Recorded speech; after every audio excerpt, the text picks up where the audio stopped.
Dalam labirin kekuasaan politik, bayang-bayang Machiavelli dan keluarga Medici masih menghantui koridor-koridor kekuasaan. Kira-kira sekitar 500 tahun setelah era kejayaan mereka di Florence, Italia, resonansi taktik mereka nampaknya menemukan gema di Indonesia, terutama kalau kita identikkan dengan figur-figur tertentu.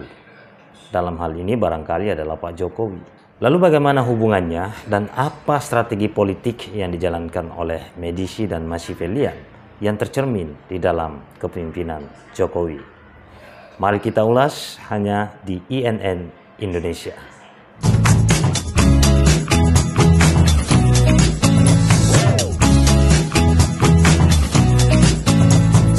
Keluar dari bayang-bayang Renaissance Italia, keluarga Medici membangun kerajaan politiknya dengan cara membangun jaringan, diplomasi, dan fleksibilitas strategis yang tak tertandingi.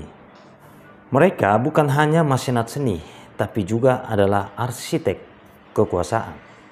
Strategi yang digunakan oleh keluarga Medici di dalam memperoleh dan mempertahankan kekuasaannya di Florence, yaitu adalah perpaduan yang unik antara diplomasi dan jaringan sosial yang rumit dan ambiguitas dalam menjalankan politiknya. Medici dikenal karena pendekatannya yang tidak langsung dan seringkali enigmatik dalam mengolah kekuasaan politiknya. Melalui jaringan yang melibatkan elit-elit politik, para pemimpin agama, dan figur-figur penting yang ada di dalam masyarakat, Medici menciptakan fondasi solid dalam membangun kekuasaannya yang mampu bertahan selama berabad-abad. Mengelola ambiguitas dalam menjalankan politik adalah salah satu keunggulan yang dimiliki oleh Medici. Alhasil, langkah-langkahnya pun tidak bisa diprediksi oleh lawan-lawan politik mereka. Pendekatan ini memungkinkan Medici selangkah lebih maju daripada pesaing-pesaingnya. Selain itu, Medici mampu menyesuaikan strategi tergantung pada perubahan konteks politik dan sosial yang ada. Di sisi lain, Machiavelli dengan bukunya The Prince yang mengungkapkan sisi kelam dalam sebuah kekuasaan. Sebuah panduan bagi penguasa yang mengedepankan pragmatisme brutal di atas moralitas idealis. Bahwasanya penguasa harus realistis dan bersedia melakukan apapun untuk mempertahankan kekuasaan.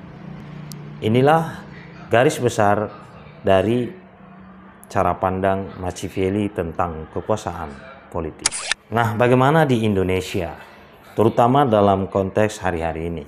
Kita tahu Jokowi datang dari latar belakang yang sangat sederhana, naik ke puncak kekuasaan dengan cara yang tidak kalah strategis. Pernah ada suatu masa yang hampir semua media memampangkan wajah polos seorang Jokowi yang turut serta mengangkatnya pada pucuk rantai penguasa. Di bawah topeng orang-orang biasa, Jokowi menavigasi labirin politik dengan taktik yang mengingatkan kita pada sosok Medici dan Machiavelli.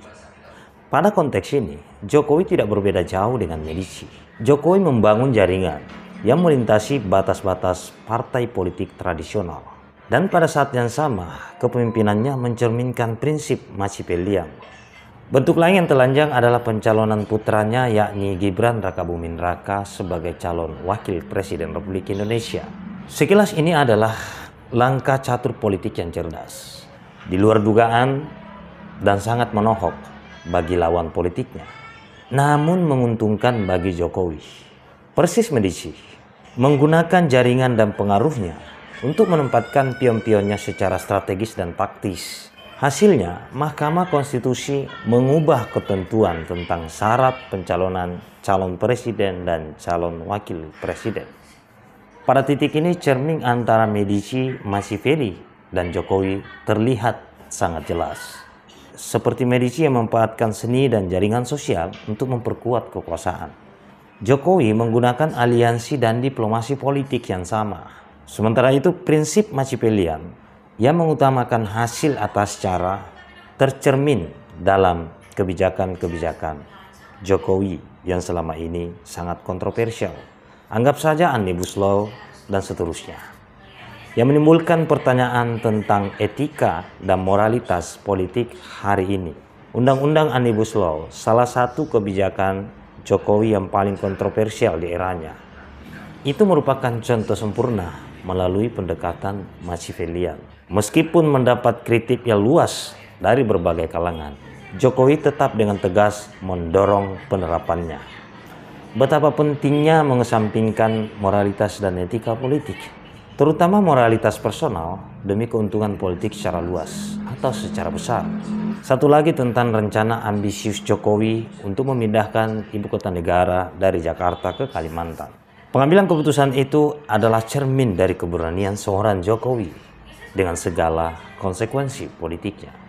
Meskipun Jokowi dikritik, namun ia tetap menunjukkan visi jangka panjang dan kemampuan mengambil resiko.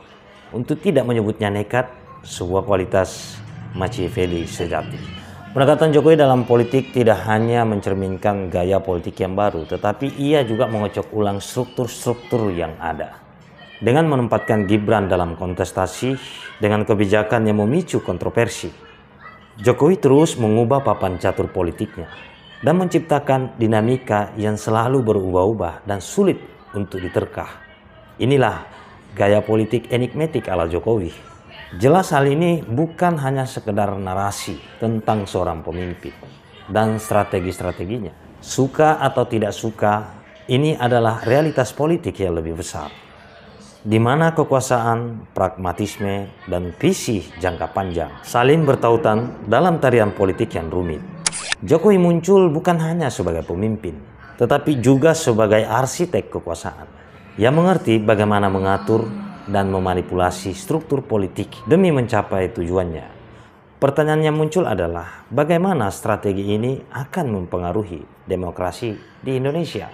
Apakah seluruh kebijakan-kebijakan itu akan membawa Indonesia ke arah yang lebih baik, atau malah lebih memperlemah fondasi demokrasi yang telah lama kita bangun? Atau barangkali demokrasi di Indonesia memang sudah tidak ada? Silakan Anda simpulkan sendiri, Anda maknai sendiri, Anda membaca sendiri terkait dengan fenomena-fenomena politik, realitas-realitas politik yang ada. Ini bukan persoalan suka atau tidak suka, benar atau salah, baik atau buruk. Tergantung Anda melihat dari sudut pandang subjektif Anda sendiri. Terima kasih, salam INN Indonesia.